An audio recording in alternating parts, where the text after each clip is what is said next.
Your product listing is a sales page, and you need to treat your product description as a sales letter. In this lecture, I'm going to teach you proven copywriting techniques for writing persuasive product descriptions. The goal of your product description is to create a desire for a product and to reduce the risk of purchase for your customers. Now, as you know, product description is below the fold, which means that it comes after the bullet points, titles, and images.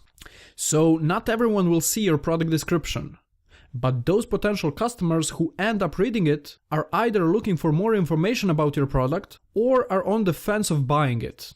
So that is why the description is an ideal place to evoke desire for a product and to reduce the risk of purchase to your customers. So when writing your product description, try to use all 2000 characters that you have available. The more unique and longer content you have on your product listing page, the more chances you will have of ranking your Amazon product listing on Google search results. So product description text is also a great place to include some long-tail keywords and phrases that you previously found during your keyword research. But remember, don't overstuff your product listing with same keywords over again, because search engines hate that. And also, it won't increase your product rankings. So the model that we're going to use for writing your product description is called AIDA. AIDA is an acronym for attention, interest, desire, and action. AIDA is an effective model for writing persuasive and engaging sales copy. It's not new, it's been around for years. Basically, what you want to do is attract attention, create interest, increase desire, and then finally call the reader to take action. So let's start with the first one, the attention. At the beginning of your product description, you should write attention-grabbing headlines. This is extremely important. People are overloaded with information, so they skim read, especially on internet. If your headline doesn't get their attention, everything else may go unread. Try to bold your headlines and try to write something that is relevant to your target audience problems. For example, the last acne cream you'll ever buy. Or, for example, the most durable whiteboard markers currently available. So make it attention-grabbing, relevant, and of course, don't lie, mislead, or give claims that are not true. Try to emphasize the best benefit and value proposition in your product description headline. When brainstorming for a headline, try to think about newspaper headlines, because journalists always write attention-grabbing headlines. So you need to grab potential customers' attention and create curiosity, so they'll want to continue reading your product description. Now the second part of this model is interest.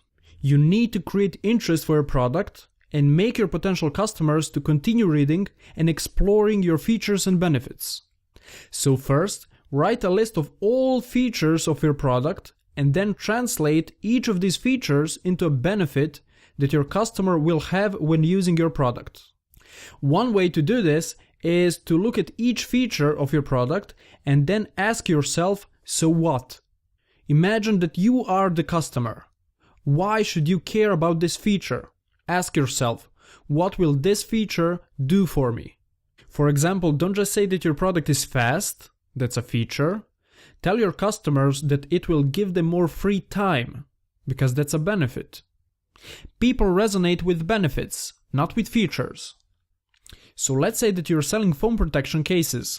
Don't just say which material you use, or what are the exact dimensions, although you need to mention that. Talk about the outcome. Tell them exactly how your product will protect their expensive smartphones from getting damaged. Now, the third component of this model is building a strong desire. Now, the best way to do this is to use bullet points. So begin with your strongest selling points, especially in the first few paragraphs of description. Talk about major benefits early in the copy. For example, if you're selling a luxury product, talk about how they are going to be seen in the society when they use your product, for example.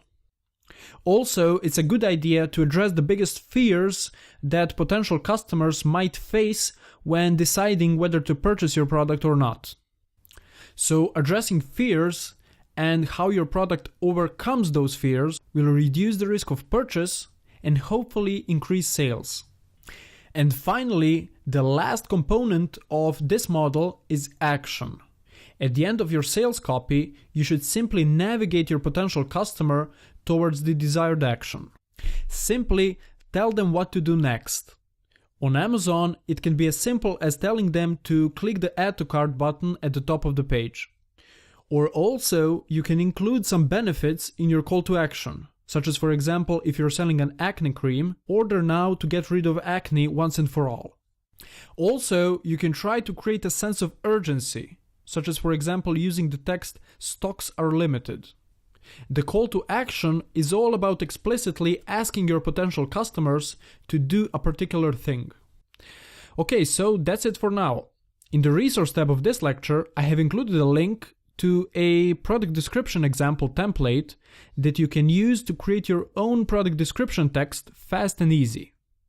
Also, you can watch the lecture using HTML in description to learn more about formatting your product description so it can look more clear and easier to read. If you have any questions, please let me know in the discussion tab.